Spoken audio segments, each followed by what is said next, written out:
Hi guys, today we are going to paint this door.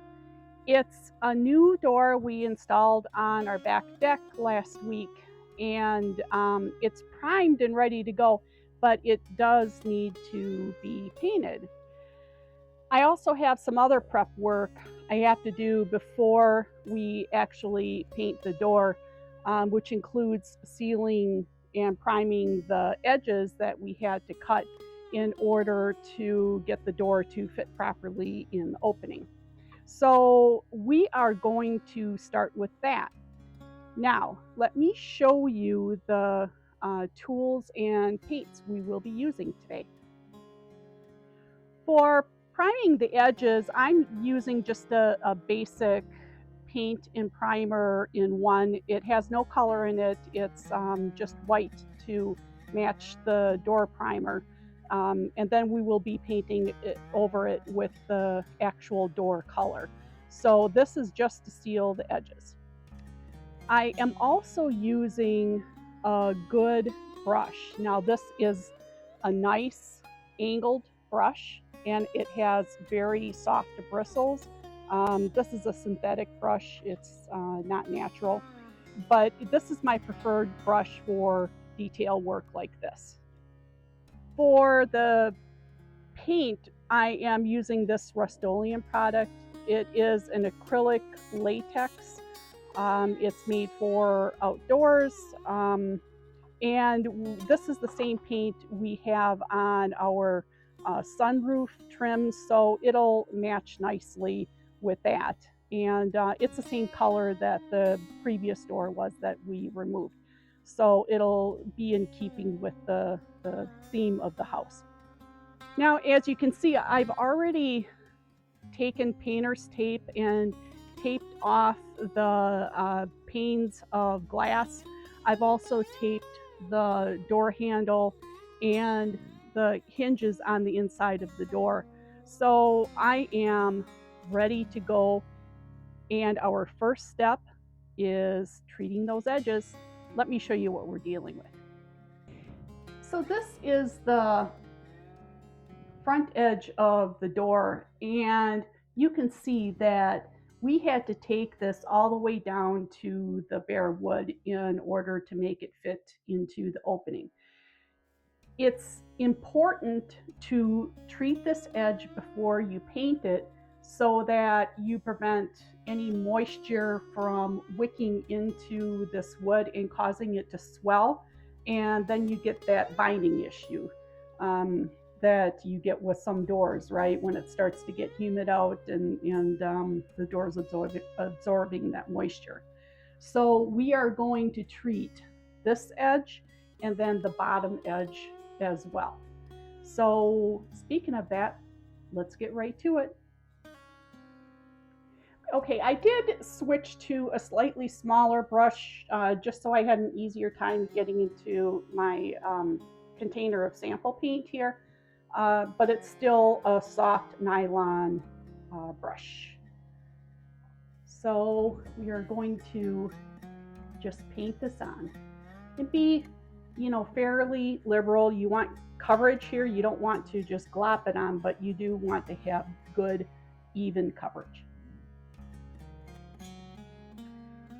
Okay, I'm going to keep working on this until it's done, and again getting this edge, and then I'm going to get along the bottom as well.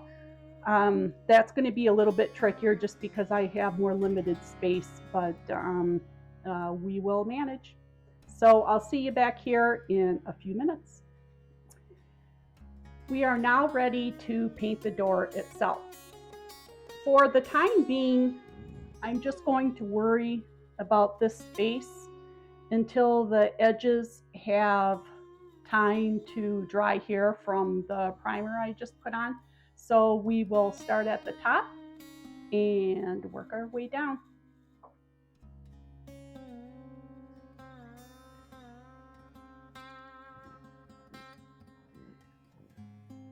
Okay, so with this coat, I am purposely going a little thin with it, knowing that I will need 2 coats for sure.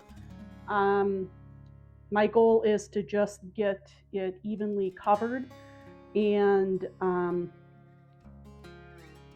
have something that will provide good adhesion for the next layer. So I am going to keep going with this and finish the rest of the door, and I'll be right back with you. Okay, our first coat is complete, and I know it doesn't look like much now, but we still have at least one more coat to go.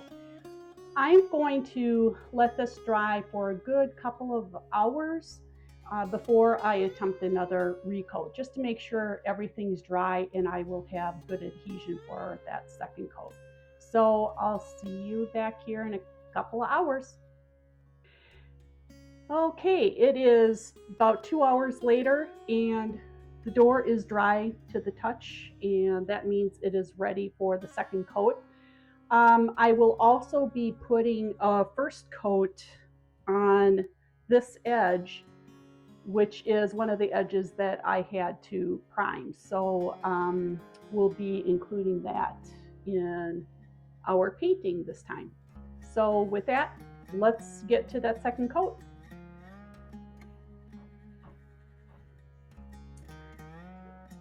Okay, I will continue with this and I'll see you back here when I'm done. All right, the second coat is finished and it will need a third coat. And really the reason behind this is that it was a white primer and I'm trying to paint a dark top coat on it. So I was expecting at least 2 coats. So 3 isn't out of the question of what I needed to do here. So it's looking pretty good so far. Just need to wait another couple of hours before I put the third coat on, and hopefully it's good at that point. We'll see. Join me back here in a couple of hours.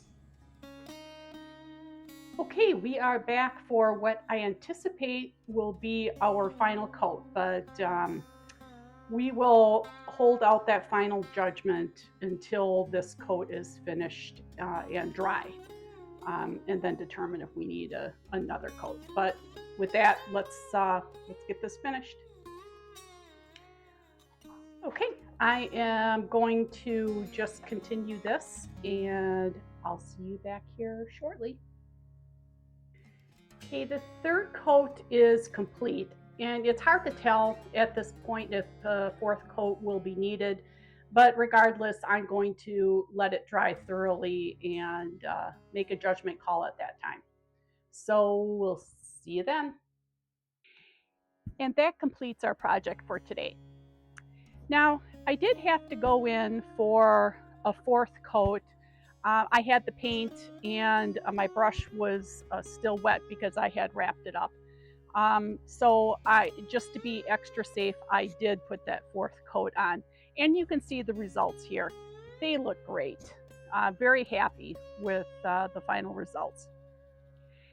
If you like this video, please give it a thumbs up and subscribe to the channel. In the meantime, I'll put another video up here for you to enjoy.